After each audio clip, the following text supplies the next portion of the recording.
Should you pull for Serah? Her role is going to be a debuffer, battery, support, / sap. She does a lot of things. Her notable attacks: Wound 1, her skill 1, does 1 or 5 HP dumps with 50% splash. It grants Unshaken Will for 5 turns, in which Wound, her skill 1, becomes Wound Plus, and Moonlight, her skill 2, becomes Moonlight Plus.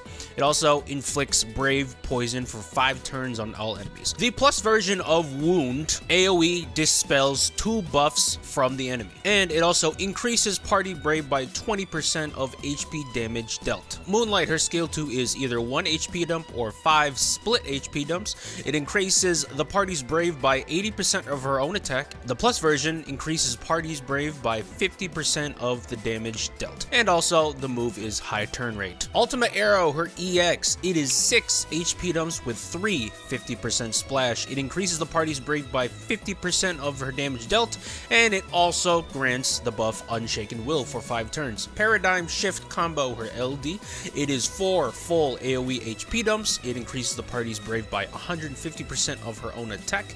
It extends all of her inflicted debuffs by 1 turn, and it makes her debuffs silver framed. It gives 1 free ability use, and it also grants her buff Tears of Hope for 16 turns. What that buff does is it grants the party a regen effect, and it also extends all future inflicted debuffs by 3 turns. So say example, you're inflicting attack down for 5 turns. Well, with Tears of Hope up, instead of inflicting it for 5 turns, you're now inflicting it for 8 turns. Let's quickly talk about her BT effect. It is Feral Link Reunion for 10 turns, and it gives her a follow-up attack of 3 AoE HP dumps that is fixed to 100% of her own max Brave cap, and this follow-up triggers whenever you inflict at least 1 debuff in a turn. Her force conditions: you first get a 20% when someone is granting Brave to an ally, another 20% when Serah is the one granting Brave to an ally, and finally she gets a +5 per debuff on the enemy when party selects any ability. By the way, this caps at 8 debuffs, so the max number you're going to get from this condition is 40%. Let's get to her pros. Serah can cripple enemies very hard. One of her debuffs is Attack Down, and it lowers the attack's enemy by 70%. That's kind of a lot.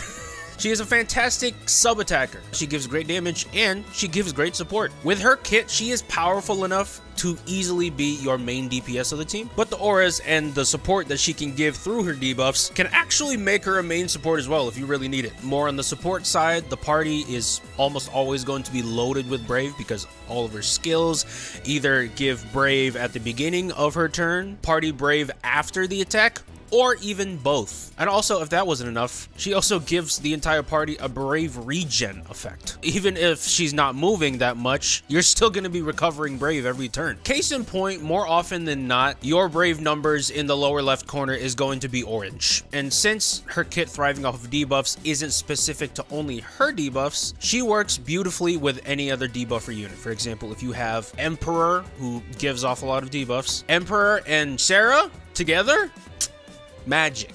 Ferris with Serah, gorgeous. So if you have a lot of units that center around debuffing the enemy, I would pick up Serah because she's gonna fit in your roster like a glove. Going back into her debuffs, she is one of the only FR Echo units that can poison the enemy. You don't see a whole lot of Brave poisoners in the game. I think the most recent one that I can recall would be Ferris, and she was way back then, way before Echo era. It makes her a bit more unique in what she can bring. The fact that she can dispel is incredibly good. Some enemies, when they buff themselves, those buffs are heavily annoying and can mitigate a lot of your damage, but if you have Serah, you can consistently dispel that, even though it's not a complete dispel, is still very strong. I forgot one more pro. Her BT effect lasts a while. Whenever a BT effect lasts 10 or more, it's automatically deemed as good to me, because with units nowadays, they really become their best when their BT effect is up. So the longer it can last, the better it is. The fact that her BT effect gives her a fantastic follow-up attack, but that it also lasts a while, safe to say her BT is very, very good. Let us get to her cons. The thing I was most annoyed about when researching her was finding out that her FR only limits to 8 debuffs. And because of that one limitation, her FR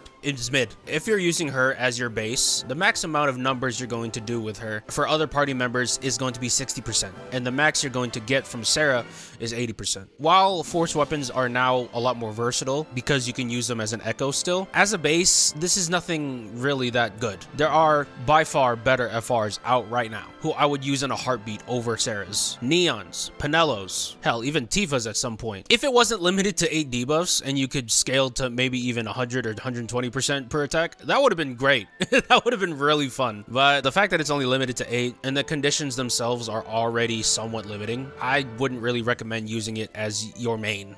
I'm gonna use it mainly as an echo. Serah also struggles against enemies who cleanse a lot or is debuff immune. Now, the debuff immunity, that's very rare nowadays. You don't see a lot of Shinryu fights that are straight up immune to all debuffs. However, there are a number of bosses who are immune to specific debuffs, and you are going to have to account for that. And going off of cleansing too, while again, it's not that prevalent, it's definitely something you have to look out for. So if they cleanse a lot or if they respawn a lot, Serah might have a hard time. As amazing as Serah is, there are still better overall units for both damaging and support. Tifa, Jack Garland, you have Garnet, you have Pinello, you have future units that are going to be better, etc. So if you want to pull for Serah and build her and you're looking to replace your already established attackers and support units, you're going to be disappointed because while she does amazing at both, she isn't the best in either of them. Following off with that, she really is kind of just a luxury unit. The way she functions isn't really necessary to your roster at all. And it's not necessarily a problem with Serah itself. It's just the way she works. Personally, for me, I do find it much more important to find a good tank who can protect your party than crippling the enemy with a lot of debuffs. I just find it not only more handy a lot of the time, but a lot more consistent. For example, you have 2 units who can lower the enemy's damage. You have Serah with her debuffs, or you have Warrior of Light with his shields. Who are you going to use more for crippling the enemy? You go with Warrior of Light. I will say though, for new players, I do think she is a great unit to invest in because she can do a lot of things for you. Until you get more established supports and attackers out there, getting Serah for now, I think is going to be a good investment for you. But overall, if your roster is established already and you have a set of attackers and support units and a bunch of other roles filled, I don't think it's that important to get Serah. My should you pull rating for her is going to be an A+.